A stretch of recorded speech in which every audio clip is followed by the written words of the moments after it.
There we are. Live from Austin, Texas, it's the Plutopia News Network Happy Hour.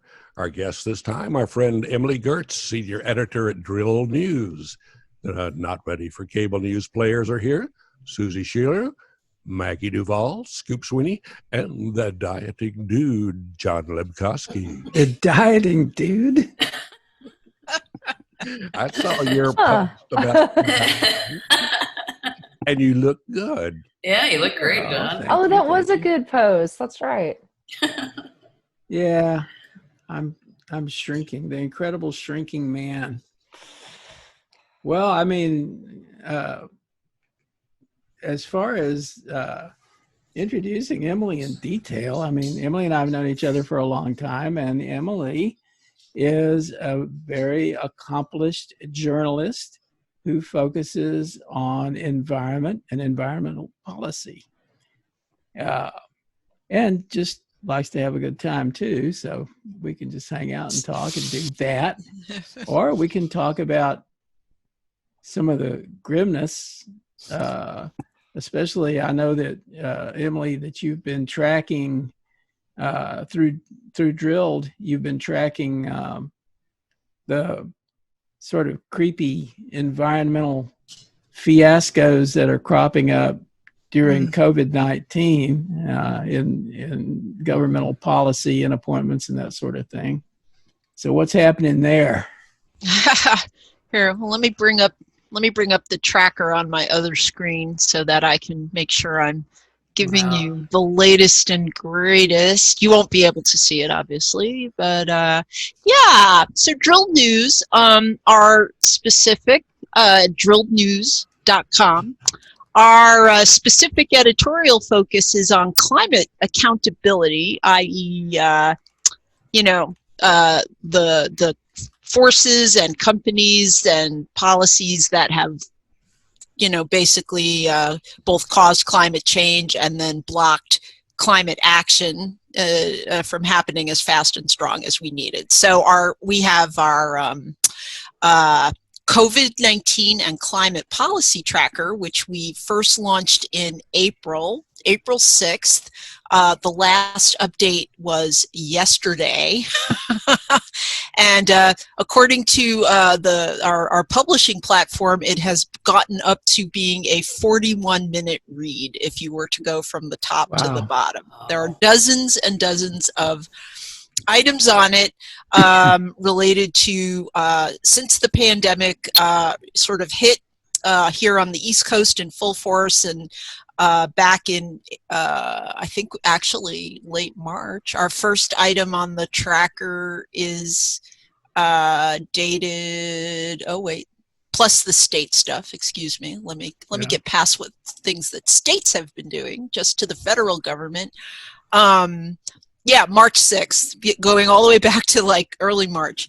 Yeah, the Trump administration and state governments, although we're tracking them a little less, actively, have proposed dozens of rule changes or sort of continued with their existing slate of changes to environmental rules and regulations without pausing, because people have been so distracted, and participation in the public comment process has been hampered by the pandemic. They've also been doling out all kinds of, they and the Congress, favors to the fossil fuel industry through some of the emergency legislation, such as, emergency business loans, and then also in one fund, particularly fund,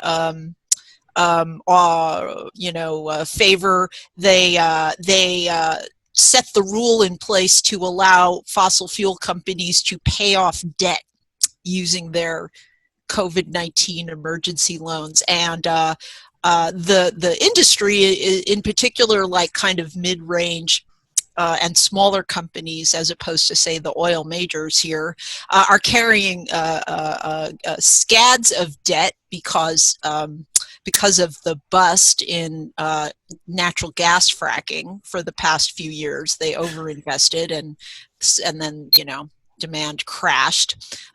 You may remember back in the early stages of history, i.e. January and February, there was an actual oil glut because there was, a price war going on between Russia and Saudi Arabia. They were trying to undercut each other, and that brought on a global oil glut. But these companies, nonetheless, the Trump administration has been throwing money at them. I could just read off a few things from the list if you'd like. It's fun.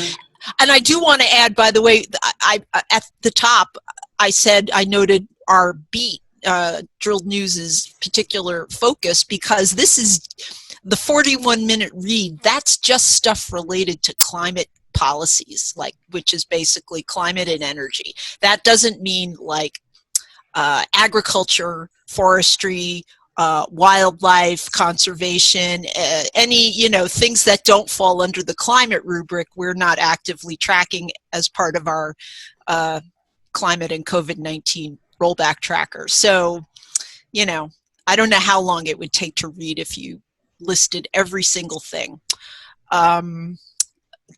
Yesterday, the latest addition to the tracker was that the Department of Interior announced its completed plan for selling drilling leases in the Arctic National Wildlife Refuge. This has been a hotly contested issue for literally decades, and opposition to drilling in it is quite high. Except among Republicans, and in particular, say, the Alaska state and federal state legislature and its congressional delegation, and then certainly a lot of Alaskans feel like they ought to have more say over what happens in the state with natural resources than the federal government does. But it is federal public land, which means it's owned by all of us.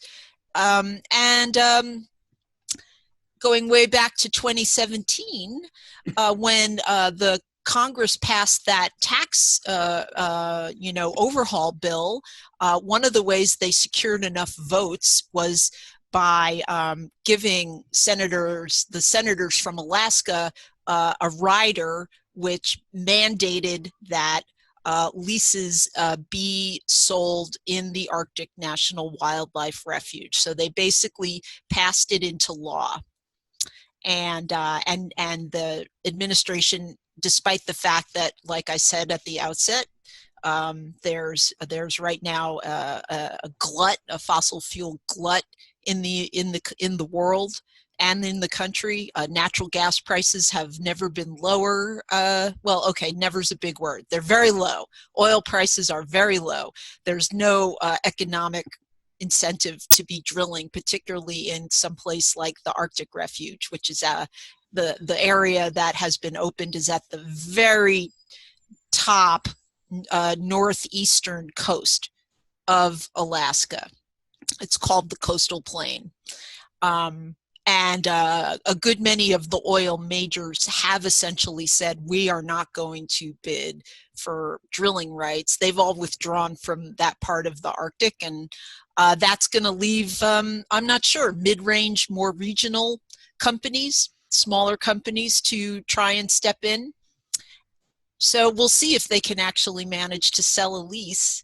So how does that work? For materials that right now there's too much of in the world, and that, we all know we have to stop using anyway if we want to keep living fairly comfortably on the planet. I know that if I, as a private individual, own mineral rights and lease those rights to some oil company, then, we sign a lease and they pay me some consideration, and then I get royalties. But how does that work on public land? I mean, who's signing the lease and who's getting the royalties and the lease money? Right. The option money. Yeah, what you're talking about there is called the split estate, for folks who've never heard about it. And essentially it means that for many people who own land, mostly in the West, although I believe there's a little bit of it in like Eastern coal country as well. It means that you do not own the rights below the ground. You own the land, the surface rights, but then some other entity, such as the government or a private company, owns the mineral rights, and you have very little recourse to keep them from coming onto your property and drilling that stuff up out of the ground if they really, really want to. Your rights, mostly for people in this situation, their rights mostly remain simply in trying to negotiate the terms of that access.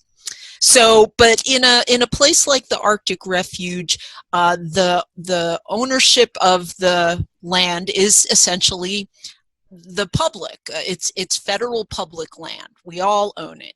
And in the case of drilling, the Bureau of Land Management is the agency within the Department of Interior that auctions off leases that companies bid on to gain rights to drill in these on these federal public lands.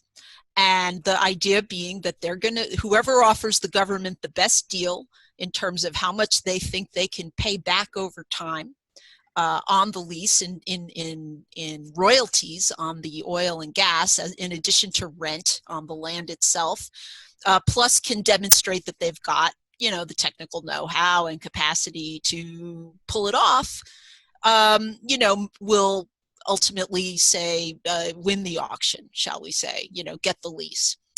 The thing, though, interestingly enough, is that over the course of the past few pandemic months, the Trump administration has really eased up on royalty payment requirements for much of the oil and gas sector who are working on public land. So right there, it's not clear that the taxpayer would ever make anything back if they actually got around to drilling in the Arctic Refuge, which I think most conservative estimates put at least 10 years out. Like if the leases got sold in December, which is kind of as far off as they're going to manage to do it,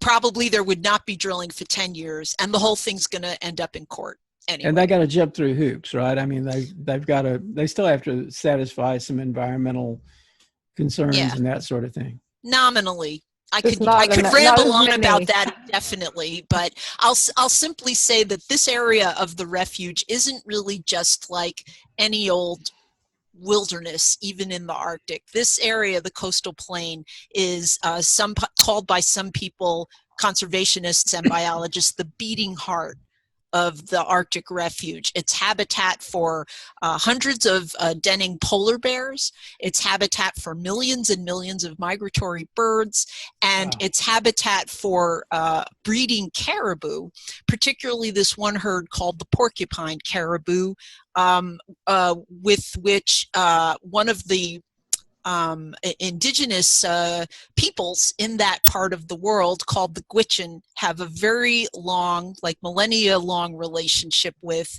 as both a food supply and sort of a charge. Like they consider the caribou sacred, and the land on which the caribou migrate and breed they consider sacred. And the Gwich'in have been fighting this attempt to open up the Arctic Refuge drilling for decades.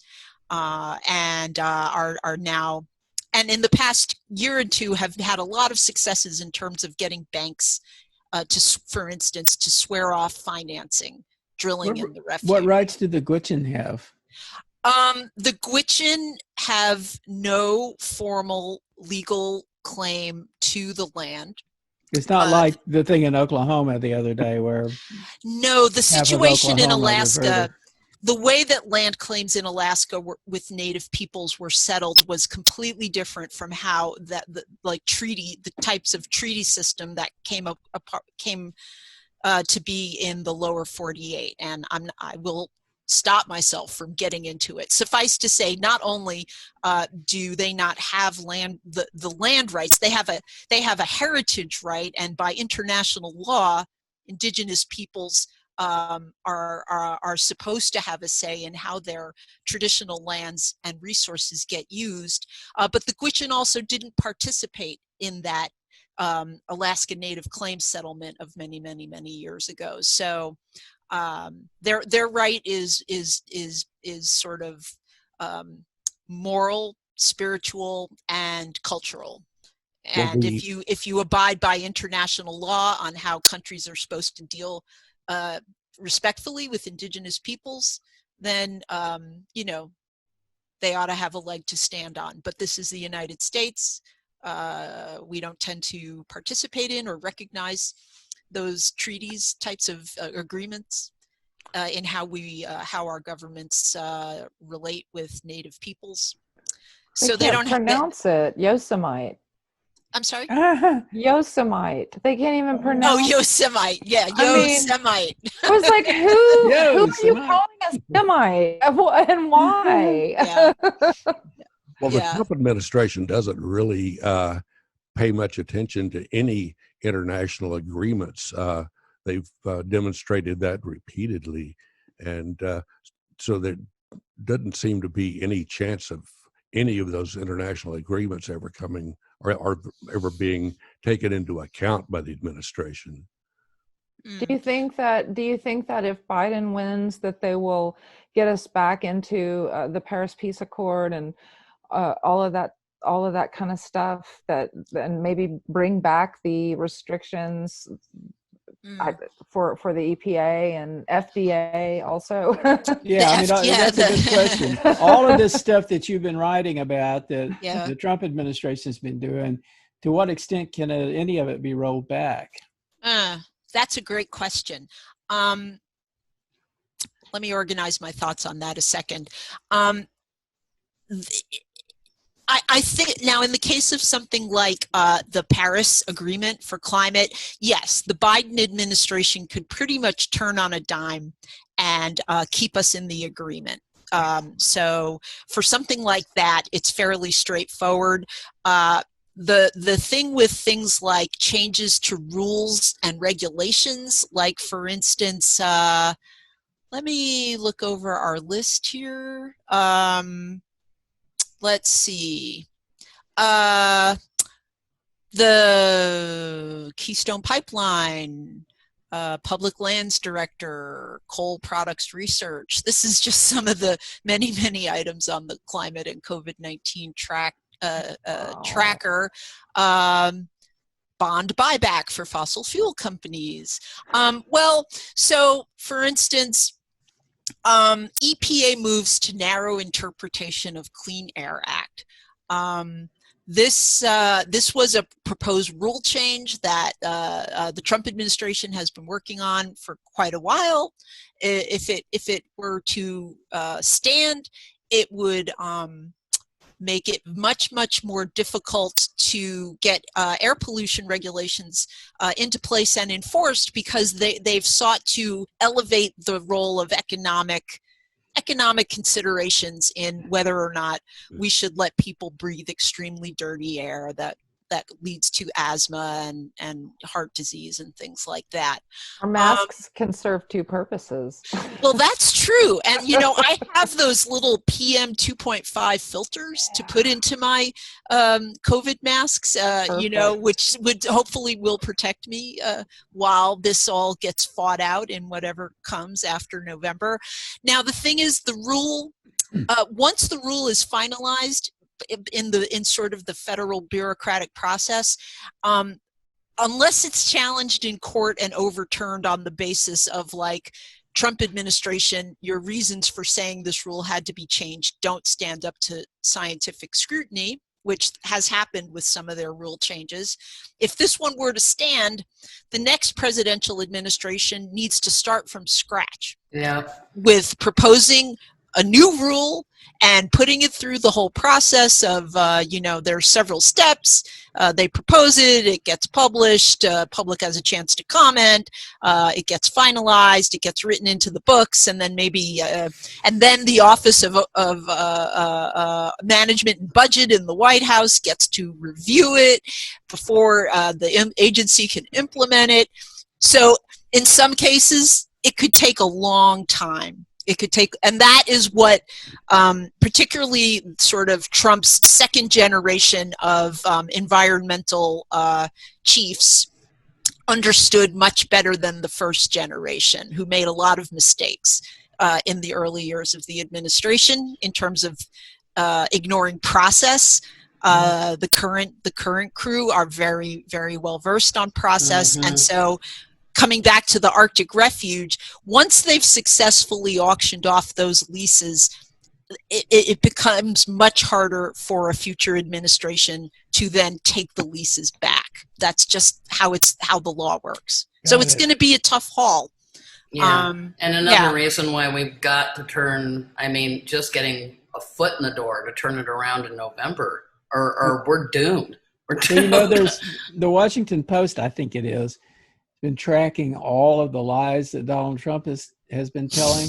But I wonder if there's somebody sitting somewhere keeping track of all of the executive orders and rule changes and all the things that have gone into effect, especially those that are pretty egregious. Well, if that's a question for me, there are some projects out there that have been attempting to do this. For instance, there's a center affiliated with Columbia University that's been trying to track all the climate-related moves. I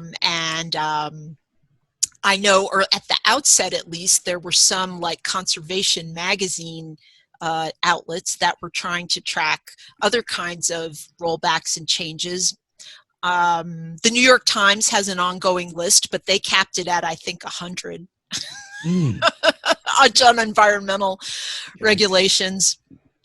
So I don't know if there's any one single comprehensive list. Some of these agencies get really, really, really obscure. There's you know, there are these really obscure agencies involved in federal energy rules and regulations that most people have never heard of. I don't know who's tracking those little agencies when they like say, yeah, don't worry, it's safe to transport liquid natural gas by train. Like, you know, you know, even though that town in Canada a few years ago just got, you know, destroyed in a conflagration. What about the poop train? Oh, the poop train. I'm not tracking poop. I'm sorry.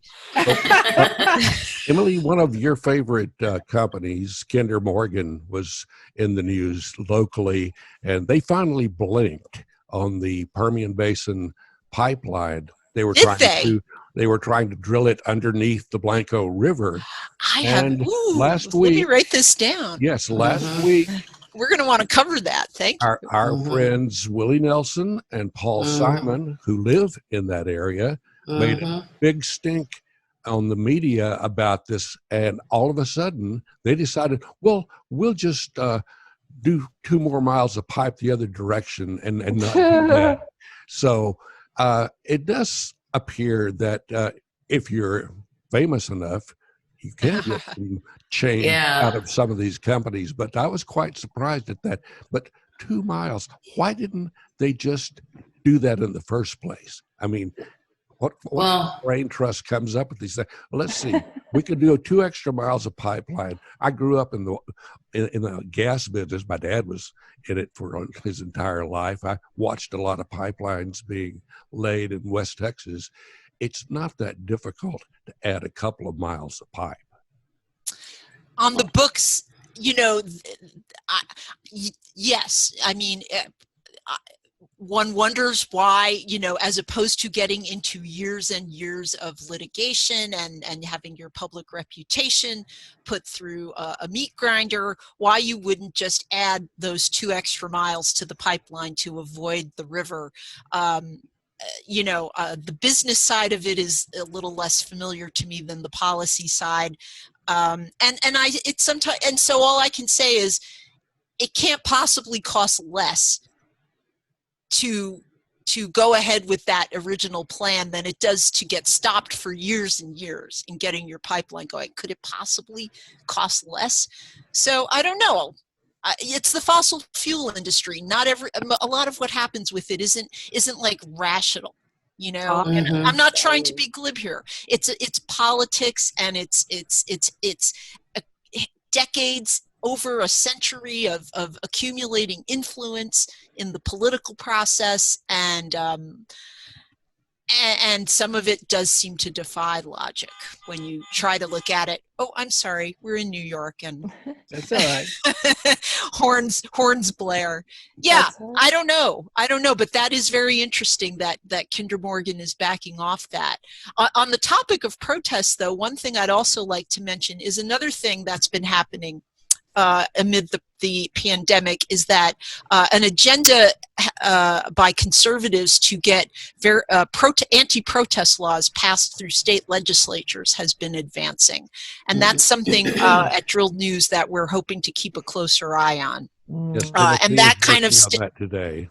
Yeah. So that, and then in terms of the federal scene, the industry was working hard at first to get itself declared an essential industry at the federal level, like by executive order, which would have put more teeth into the federal government's ability to arrest protesters at say a pipeline site.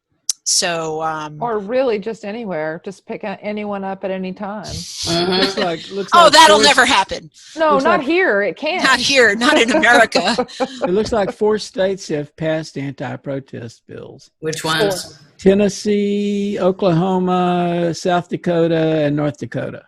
What about the right to assemble? What about the right to air grievances? This is the 21st century. We don't have rights. Yeah. The Constitution is so old, you guys. Yeah. And it only applies to certain people. So yeah, the part about the guns, the right to bear guns, that still applies. But the part about freedom of assembly, well, yeah, whatever. Yeah, and the 14th Amendment is fine. It covers women, even though it says male twice. Whatever. You guys might get to keep the right to vote. Oh. I'm just trying to get back in the kitchen. My only goal in life has been to be a broodmare and serve my man. I'm barren. Me too. So I'm with you there. Where is Betty Crocker when you need her? She's going to be in suburbia. She's busy clutching her pearls. So, But Trump there's a lot of pearl clutching going on lately, I must say, especially on Twitter. Oh, yeah. Yeah. I wanted pardon Susan B. Anthony. So, I mean, he just... yeah, that's a little late, but he is kind of a better late than never guy. I don't know. I think it was, he's really cheapened pardons and medals of honor. Oh God, yeah. It's just, once Rush Limbaugh gets the Medal of Freedom, whatever. I'm waiting for Alex Jones to get his. So. Oh my God. I don't know if he's sorry. I don't know if he's cheapened it. I'm sure there has been some transactions going on to buy certain pardons. I think he's considering giving one of those to Ron Jeremy, but I'm not completely sure of that. Well, he's aiming for Ghislaine Maxwell, so Oh, yeah. Really? So, he would pardon? You think he would waste one of his pardons if he's going to be out soon on a woman? Well, do you have a limited number of pardons? She's the only one that he hasn't called nasty. So she's the only one who can name names, and they're all his friends. Even if he's not directly involved with that kind of molestation, he has helped facilitate. I have no doubt. No comment. I'm careful not to impute intent unless I have thoroughly reported it out. Absolutely. I'm a pundit. Okay. Well, I think we're getting into conspiracy theories here. That's a fact. Conspiracies, but that is. Speaking of, what about QAnon? They're running. They've got some woman. Who's that's right. Running. She's got a chance. Well, I mean, nobody likes pedophiles, so that's a good point. I guess it makes sense. Even imaginary ones. Right. Is that the point we're at in this country? Is that the only thing we agree on now? No one likes pedophiles. Yeah, no one likes pedophiles. Well, that's at least we agree. We don't like them when we are found to publicly know them. But if nobody knows about it, then everything's fine. I don't know. I am unclear about how expansive the philosophical basis for QAnon is.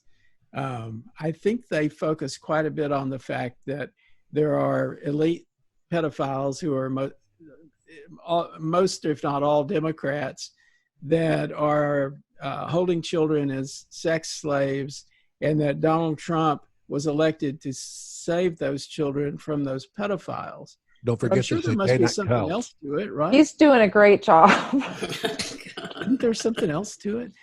Anyway, we've actually been talking a lot about conspiracy theories in various Plutopia conversations lately, and this is one that is really getting traction. It's almost surprising. Well, Emily, on the subject of conspiracy theories, are there conspiracy theories in your world?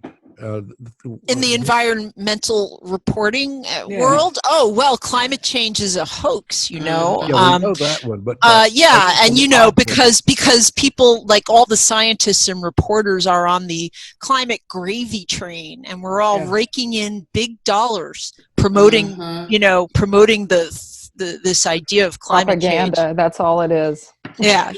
I'm like, where's my cut of this gravy train? You know, I have a mortgage to pay off here. Conspiracies in my world. Well, you know, of course, climate change being a hoax is sort of the classic of a few decades duration now. What about the cows and the methane? And I saw Burger King is changing the way they feed their cows or something. Well, you know, that is a real the issue. Okay, so the issue of cow farts producing enough methane to affect climate change. I mean, global agriculture is a huge source of carbon emissions, and one of the emissions, some of those emissions are animal farts, right? Because there's, you know, a lot of dairy cattle in the world. If nothing else, that kind of thing can contribute to more local and regional air quality. And just pass all those feedlots. So that's a real issue. That's not really a sort of a fake issue. But from what I understand, it's the food that they're given, and that normally they don't produce that kind of level of methane if they were grazing on natural foods. I know that's the case with me. But Emily, you remember Vinay Gupta, that was part of our world-changing crew. We had an interview with him, Scoop and I did. He was in Austin once, and one of the things he said in that interview was that if we just stopped eating red meat and eliminated this thing of raising cows, especially the way that we raise them, that would fix climate change and we wouldn't have to worry about it anymore. That seems unlikely to me. There's no one thing that's going to fix climate change. I mean, it's going to be 100,000 little things, you know. I mean, you're not going to fix climate change unless you stop cutting down the forests, the remaining forests in the world, you know. You'd make a big stride on cutting back global heating, if we all stopped eating red meat simultaneously. Well, when COVID started, and people quit driving their cars and taking flights and so forth, didn't we see a dent in the levels of CO2 in the atmosphere? Not appreciably, no. Oh, no, it's not. It's not going to register on the more appropriate scale of things. I mean, I was actually just talking about this recently with my partner Patrick, and I said, that little blip of time when the air got really clean, I don't know if it's going to really show up on the bigger set of scientific data, but I bet I've been wondering if it had an impact just on, say, local wildlife populations. Like, I'm seeing things that I haven't seen in a long time. I mean, like frogs and horny toads and grasshoppers in the lots city. of lizards. I'm not seeing. I do not ever see that. I saw. I had to get a praying mantis off a door yesterday, and a little bat was inside. I mean, things are just everywhere. What did you say to the praying mantis to get him off the door? I said, please don't bite my head off. I'm not your mate. And I put him down. Well, Emily, back to methane. All the cow farts, that's one subject, but there's a much more horrendous source of that, especially down here, the flaring of gas. Yeah. And there have been attempts to get them to stop it, but what is their justification for continuing to flare, even though it's gas that could be used in its normal use? Good question. Instead of just being a big Roman candle out in the West Texas desert lands. Yeah. Isn't there kind of like a big methane dome now over the Four Corners region of just so many methane emissions from fracking operations? What is their justification? I think that's a good question. Trying to remember the last time I did any reporting on that. I mean, I suppose they feel that trying to capture it and sell it, that there's no economic case for them. It's cheaper to flare it off. Well, actually, the thing that I'm reading here, and this is from I wasn't Stanford. looking it up, man. I know, I cheated. It says that it's a way to remove dangerous gases with lower harm to the environment. It's hard to believe.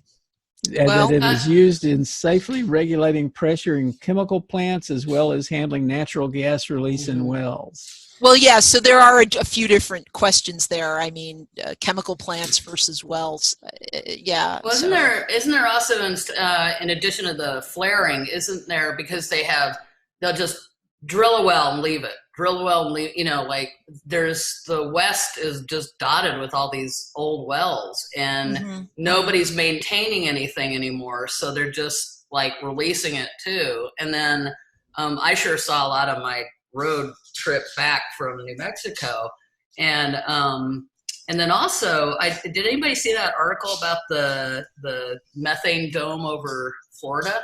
Oh, no.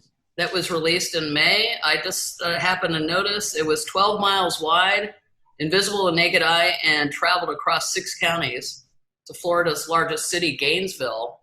Wow. Bluefield Technologies estimates about 300 tons of the greenhouse gas were released north of Gainesville in early May. Wow. And there hasn't been a lot of, I'm just looking on Bloomberg Green right now. Yeah, apparently nobody will admit to it. Yeah. To releasing it. Wow. I wonder if I found another rationale for gas flares that said that they do it when they're not close enough to be able to transport the gas, or gas prices are really low, and it's cheaper to just dump the gas than to sell it. So they just flare it away. Yeah, which is sort of where I landed. Yeah, but it's terrible for air quality. I mean, a couple years ago, I was in West Texas, and I saw an activist took me and a few other people on a walk to by a plant, and just to the naked eye, it kind of looked like nothing was happening. But there are these devices that you can use to that can detect the methane flare, and when you you hold it up and you turn it on and you look through it, I mean, there's just an incredibly huge cloud of gas. Yeah, it's crazy. That's particularly dangerous because growing up in the gas business with my dad, they would, flame the gas when they were flaring, but just have it loose. I mean, the wind changes and hits the wrong ignition source. You can say goodbye to the plant, probably. I can't speak to that. I mean, I'm not aware that happens a lot in this country. I mean, there are some very terrible explosions now and then, but I have never heard of that happening at like a facility that's dealing with fracked materials. I want to be fair here, I mean, that doesn't mean it's never happened. It just, I don't think it's frequent enough. It would be on your radar. I guess that's what I'm saying. I don't want to claim to be infallible. On the topic of conspiracy theories, I just wanted to be sure I circled back around to mention, one of the topics that we sort of expand upon steadily is the actual conspiracy in climate, which is the one where fossil fuel companies for decades intentionally worked to confuse and mislead the public about the reality of the problem, and thereby helped stall, like for instance, carbon regulations in this country. And this is now that intentional misleading of the public is now forming the basis of some new lawsuits that have been filed this year. I think one is coming out of the state of Minnesota, for instance, where they are saying they're basically calling it consumer fraud. And that the harms are being felt in terms of, say, if you're in the West, in terms of increased fire risk, or hotter temperatures, and affecting people's health and things like that. So that's something to keep an eye on, is that attorneys general are now beginning to focus on that actual documented conspiracy, well-documented fact that fossil fuel companies and their kind of lobbying arms worked very hard at this for decades, confusing the public and denying that climate change was real, even though they knew, their own scientists had told them it was real and it was going to be a problem that could undercut the business eventually. So that's something to keep an eye on, whether this is going to be an effective route to legal claims against fossil fuel companies for climate change. It seems like it's the only thing that's going to get through to a lot of people, because it's the only thing that got through with what the tobacco industry did, right? That's the direct analogy. Yes. Yeah, there's some serious precedent. One being the asbestos claims that have been settled. I actually sat on a jury in a case that was related to suing over people who were harmed and killed by asbestos. And of course, the thing got right up to the point where just before they were ready to start the trial, of course, they settled because they knew they were screwed. But there's a lot of things like that are just have already been settled. So I think they have a weak case. Right. So Minnesota, since you guys are using your internet, I'm using mine here, instead of relying on my terribly leaky memory. Minnesota and DC attorneys general have sued fossil fuel companies, and in some cases allies of theirs, such as the American Petroleum Institute, which is essentially the industry's main lobby group in Washington, for their misinformation campaigns regarding climate change, and knowingly, promoting fraudulent information in the form of advertising and other marketing materials. So this is going to be a really, other forms of climate litigation have not been so successful, like the Juliana case, the kids' climate lawsuit has so far stalled on the question of I think of standing, whether the kids have a right to sue the government over its energy policies that are promoting destruction of the climate. That case, that legal argument is not convincing a lot of judges, but this consumer fraud thing, there's tons of documentation of these misleading advertising and marketing efforts, and like these could fly. It's going to be it's going to be, for people who are legal nerds at the very least, it's going to be really compelling to see what happens next. I'm trying to remember when DuPont was nailed for the Teflon thing, C8 and its relation to those health problems. Did they show that DuPont knew that was they problem? ended up having to pay out, didn't they? Yeah, they settled for something $670 million, I think. But I'm trying to remember. I don't recall whether they were able to show that they actually knew that it was a problem, or that they were manufacturers of talcum powder were caught in that kind of thing, because they really did know and misled women for a long time. But it's not a federal agency. I mean, it's not the government. Suing an entity like that would, I think, be different from trying to sue the government. It is. Because you have to at first, and it's like suing the state of Texas. They have to allow you to do that. They literally have to say, okay, you can sue me. So I just think I don't know, with this administration they stand a chance. What do you think about with a possible Biden administration? Do you think that would happen? Do you feel confident about that? That people could successfully sue the government over climate policy? Yeah. Well, it's not really okay. The Obama administration Justice Department did defend the government against, for instance, that kids' climate change lawsuit. So they were in court trying to get it thrown out. I mean, if that's the precedent, will a Biden Justice Department do the same? I suspect it would, because if they don't contest the case, the financial fallout could be enormous, and they would basically be confronted with having to finally overhaul the entire system of policies that favor fossil fuel development, I guess.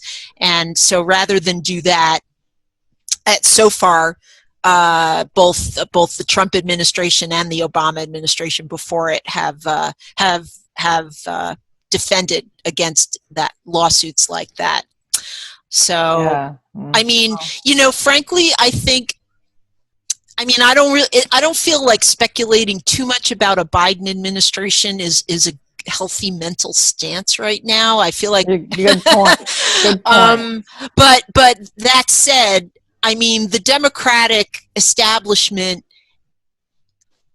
just is just as prone to the influence of the fossil fuel industry as the Republican establishment. I think the difference is that there's more diversity from the center leftwards, and it's not a uniform set of beliefs, right, or political goals. And you've got the rise of these really incredible youth movements now that are figuring out how to get their hooks into the political process. And you've got this new generation of progressive Democrats beginning to gain office, who, I mean, there could be transformation from within the Democratic Party too, and it would be really exciting if there is a Biden administration. Then that's at least going to get the overhang of everything else that's happening with Trump off the table, and these climate activists will hope maybe be able to get more purchase, in terms of making their work, because obviously there's going to be no progress under another Trump administration, but a Biden administration, I don't, just like always with the Democrats, you can there's room to maneuver with a more liberal president. I think too, coming from a sort of, dare I say, spiritual and philosophical point of view, it's got to be the bottom up as much as the top down. I just, my bit of existential despair every day is how so many people are so disconnected from nature, from plants, animals, the planet. There's this disconnect where it's just seen as something to use, something to bring me a product or whatever. There's just this disconnect. Yeah, if it's seen at all. Huh? If it's seen at all. Exactly. And I see it over and over again. I mean, like, I'm one of those people that gets really curmudgeonly when I've tried to be in a very lovely natural area and people are screaming and climbing all over things and tearing crap apart and leaving shit everywhere. Cigarette. Excuse my French. Yeah. And they're noticing that with, I keep seeing little articles here and there, like with the Glenwood fire, this guy who's lived there all his life, who has hiked up in there, has he hunts and fishes and hikes, but he has this deep respect for the land. And he said, I've been having to haul out garbage, like people, because they're trying to escape COVID. They're not like connected in with anything. So they're going out there dumping their, what they normally dump, in their parties here or whatever there. So, it's just like, that's why I'm kind of excited about the younglings, right? Because not only do they have the political passion, but they also feel this connection to nature. And, I don't know how we're ever going to turn the ship around truly, without that people understanding that there is no disconnection. It's all part of the same thing. And if you soil your nest, you're soiling your nest. It's all of our nests. So anyway, that's just my little philosophical pondering today. Yeah. So just real quick, a question that's kind of off that. What do you make of this 135 degrees in Death Valley? Do you think that's just global warming showing it? So, I mean, that's the highest temperature ever recorded. Yeah. I mean, sort of intuitively, what I would say, okay, speaking as a reporter, is I'd want to look at the historical record, I guess. Like, I try not to just immediately say, God, yes, it's climate change. Sure. Excuse me, don't mean to take anyone's savior in vain or anything. But I mean, in some cases, it's really obvious. I mean, like this huge ice shelf Yes. in Canada breaking off. I mean, that is definitely a sign of just like the transformation of the Arctic due to climate change, which disturbs me personally a great deal. Mm-hmm. In the case of Death Valley, I would say it might be a little harder to say for sure, and it can take a few years for kind of the noise to filter out of the data. Like, if it's a high record, it's not impossible that record might have been set even if we hadn't, already started to overheat the planet. Right. Okay. I mean, I try to let the science guide me. I mean, I think it's safe to say that either way, it's a taste of what will become a lot more common in the coming decades. I mean, like, it is well established that we're breaking fewer cold records and more high temperature records, right? Like, it's getting record cold less often in the United States, for instance, and record hot more often. And so this is, that 135 degrees, was it, in Death Valley? Yeah. That's the kind of thing where we have to look forward to. And even now, action could maybe blunt the leading edge of that. We still have a little bit of time left, absent technological miracles, just in terms of cutting carbon emissions, to maybe make that happen less often in the future than it will if we don't take That steps. temperature would kill coronavirus, though. Would it? Would it? Yeah, it would actually. Like just shining sunlight on it, and if it's sunlight is the best temperature- disinfectant. That's what Well, they always say. my isn't it? uncle is a doctor, and he said that it literally, that temperature would kill the coronavirus if it was just on a surface or something. I mean, you can't inject it. Yeah, it obviously. doesn't really take heat or Yeah, something. don't let very Trump well. hear about this. Hey, we're I was down like, to we're all gonna we've got caravan out there. we've got about 5 minutes left, and there's something that I wanted to ask about, and we really don't have a lot of time to talk about it. But cancel culture, Mm. from a journalist's point of view, what do you think dear. about the furor du jour about cancel culture? As from a journalist point of view, well, as Well, John apparently it's knows- happening in newsrooms a lot. Yeah, I mean, John and I are both kind of old online community hands. Like, we actually first met in the, I think was it in the On the 90s, well. John? On the well, yeah. Yeah. Well, there's canceling and there's canceling. I mean, in terms of what's happened in what happened in newsrooms, kind of as the uprisings over George Floyd's death were taking off around the country, is it cancel culture, or is it just finally a reckoning with how too little has been done in many industries, including the news industry, to really absorb the fact that people of color aren't getting ahead as much as, there are structural problems with people of color advancing in the news industry. There are biases which lead to biases at the top that influence the decisions that get made about which stories get reported and how they get reported. I mean,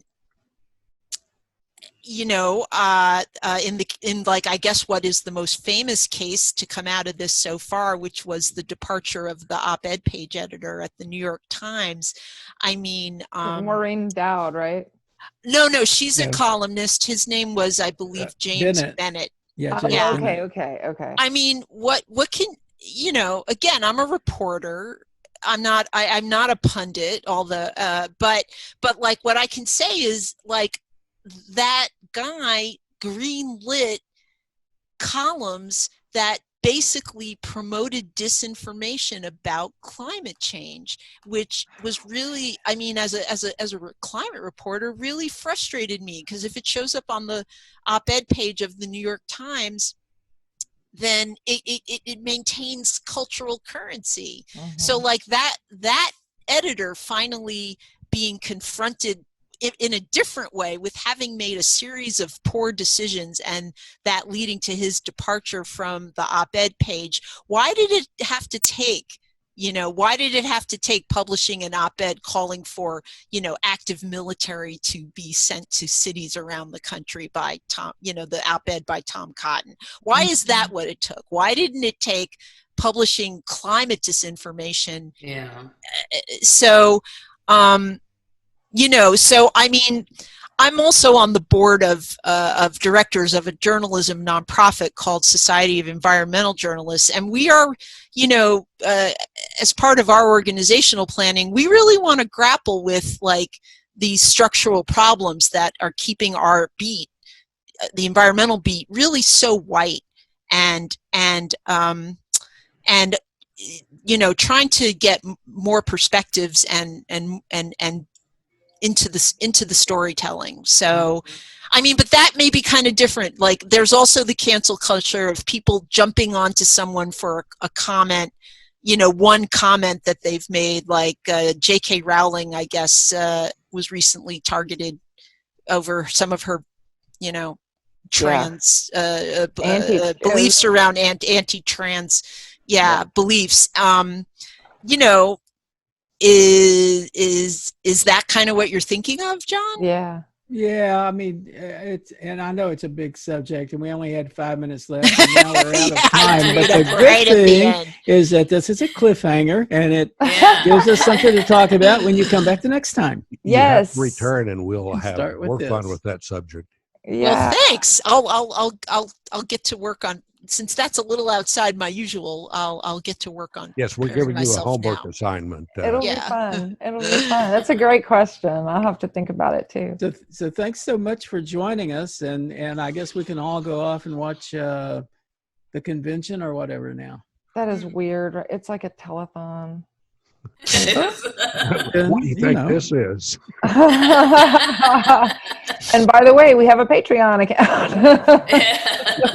Keep those nickels coming. Very good. Good segue. Okay, off we go. Thanks, Emily. Thank you. Thank you all for Thanks, having Emily. me back. All right, thanks Bye. for Wonderful. coming. We'll see you Great next to see time. you. Bye. Bye-bye.